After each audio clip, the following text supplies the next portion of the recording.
Let's take a look at the oldest minifigure in my collection. This Octan minifigure. The iconic minifigure smile, no back printing, no leg printing whatsoever, no arm printing, just this one simple design on the shirt. So stay tuned to the very end to see how much they really improved. For the next year, 1993, now we have more printed on minifigure, but not much. Faces little dots for a beard, and the hair is printed on instead of a mold for the hair. The torso has a little more design. Instead of 2 colors, it has 4 or 5. This minifigure also has a new mold for a hat, and it came out with the new Pirates theme. Overall, 1993 did have a lot more improvement, but it's not nearly to what we have today.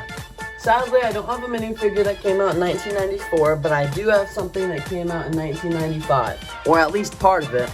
This minifigure still didn't have the dot for the head, so you couldn't put anything in there. Still had the hair printed on, absolutely nothing on the back, so it just looks like, I don't know, he glued his shirt on? I don't know how he got the shirt on. Overall, a very bad minifigure. Once again, I have to skip years 1996 and 1997, but we get redeemed with the year 1998 with this. Well, sure, I don't have the whole minifigure, but it counts, right? I mean, I have the head, and that's about it. I don't have the full minifigure, so I don't really know if this counts. Comment below what you guys think. 1999 had the birth of a big, possibly Lego's largest. Star Wars was birthed in the year 1999, and they still use the same mold they used for the battle droids. They used to have little 1x2s back there, and the first one had 2 of these arms instead of 1 of these, but I didn't have that.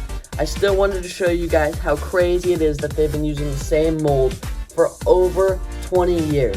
You know a minifigure's good when you've been using it for that long. But on to the next year. Now we hit the 21st century with Chewbacca. I decided to go another Star Wars minifigure just because that's the only other minifigure I had released in this year. But it's still a great minifigure, and sadly my only Chewbacca I have. This is one of the first years you could see printing on new molds, like his little belt here and his nose. A lot of minifigures back then didn't have printing on these molds. Now for 2001, we have a Captain Redbeard. This minifigure has a lot more printing compared to the old pirate minifigures. Sadly, it also came with a metallic hook hand that I just don't have anymore. But I'm gonna probably buy a new one so I can complete this iconic minifigure. Sadly, I don't have anything for the year 2002, but in 2003, they made the most cursed minifigure of all time. I mean, seriously, what were they thinking? They printed out the hair again, but they made it all around the head, and it's really, really weird. They have these spring legs for them to throw a ball.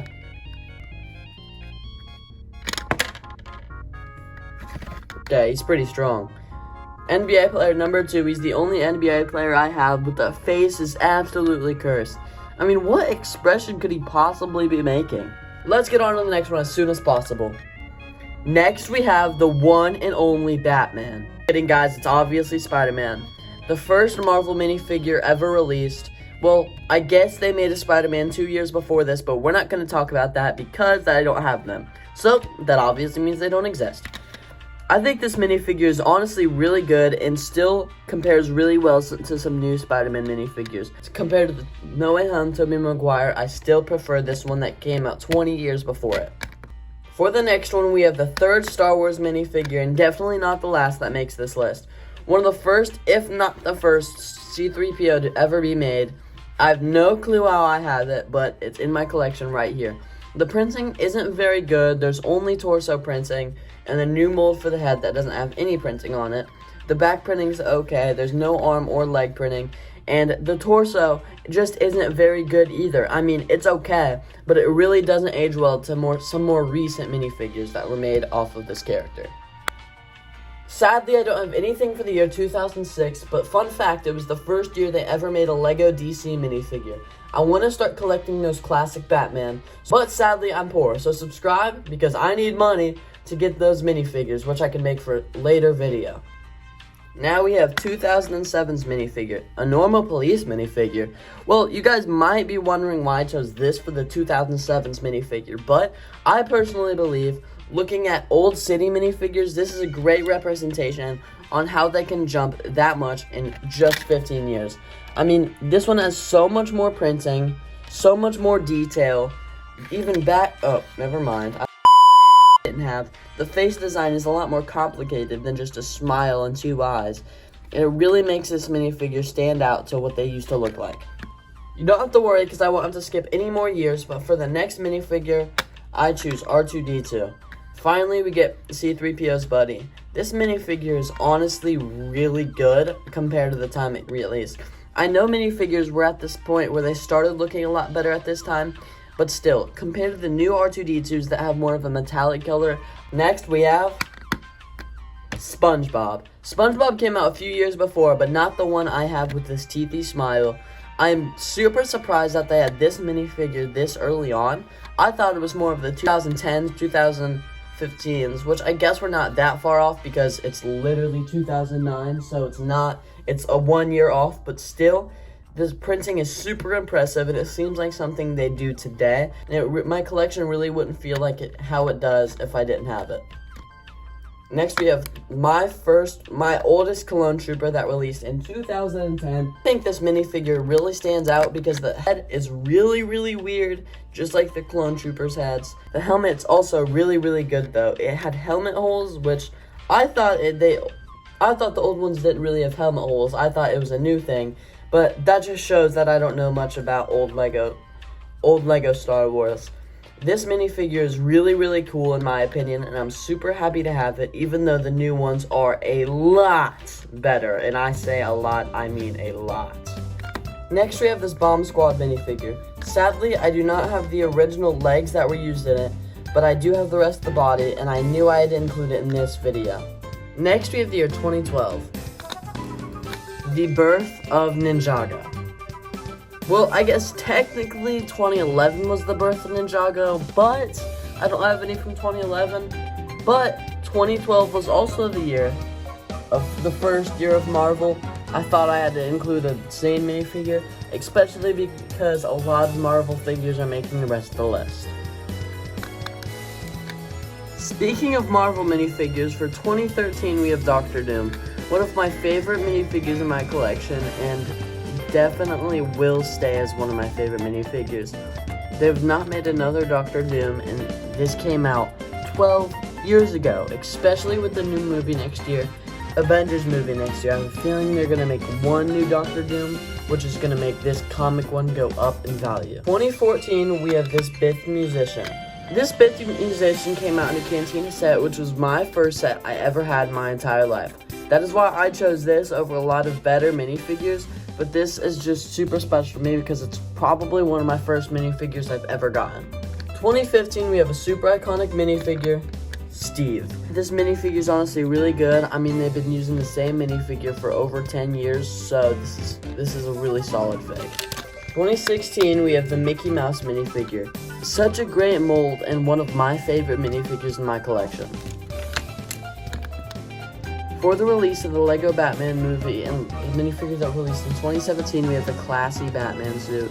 I honestly really like the suit, especially with the cape.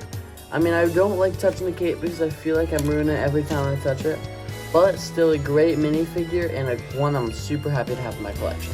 Even though Harry Potter came out a lot before this, and this isn't my oldest Harry Potter minifigure, I wanted this to be the only Harry Potter minifigure on my list. The best Harry Potter minifigure, and the only one that deserves to be on a list like this. The head mold is absolutely perfect, the printing is great, and everything is just so accurate to the movie, and I don't know if anybody could ask for better. 2019 was the birth of Ninjago Legacy, which had them recreate old Lego Ninjago seasons. This minifigure was recreated after the Golden Dragon scene. Even though the face print is very different and the suit itself isn't amazingly accurate, it's still a great minifig. 2020 was the first Spider-Ham, and you might think, oh, that's when Daily Bugle came out. Actually, Spider-Ham came out in this Spider-Rex from 2020. from 2020 and is still a great minifigure.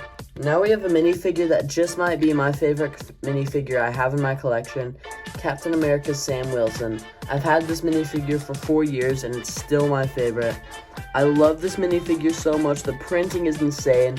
For a suit that I've always loved, I'm just so happy they made this minifigure and it fits so well for the CMF series. Kermit the Frog. This minifigure is absolutely amazing. Like a lot of minifigures on this list, the mold is so accurate to the Muppet Kermit the Frog. And especially because Kermit was a character I really did grow up with, I really love this minifigure. Now I just need the Elmo next to finish out my childhood. For 2023, we have Shadow. I have always loved Shadow. I used to be a big Sonic fan, and Shadow was my character. So, I was so... when he came out with that cheap little motorcycle set, I got it really fast on some Dollar General trip. So thank you LEGO for making that, or I probably would have never gotten this iconic childhood character. 2024's minifigure, I have Gambit. I had to include one of the modular figs. Even though Spider-Ham wasn't a modular, I didn't really count that. And this is probably my favorite minifigure in all of the modulars that's come out, maybe besides the Daredevil, Punisher, and that Age of Ultron, but even this minifigure might beat those. It's a great minifigure, and it's one we've been waiting on forever. Plo Koon. Honestly, a great minifigure. The head mold is perfect. I got the microfiber just for him, kind of like I got the Captain Rex, but oh my gosh, is this minifigure great. For somebody who just started watching Clone Wars this year, seeing one of the best Jedi minifigures and being able to get one that doesn't cost like $30, which I have no clue what the old Plo Koon was, but I'm guessing it was expensive. I was so thrilled to see one of my favorite characters decently cheap. Every year and every minifigure I had, what was your favorite minifigure I have in this video? Comment below and tell me what videos I should do next. See you guys in the next one.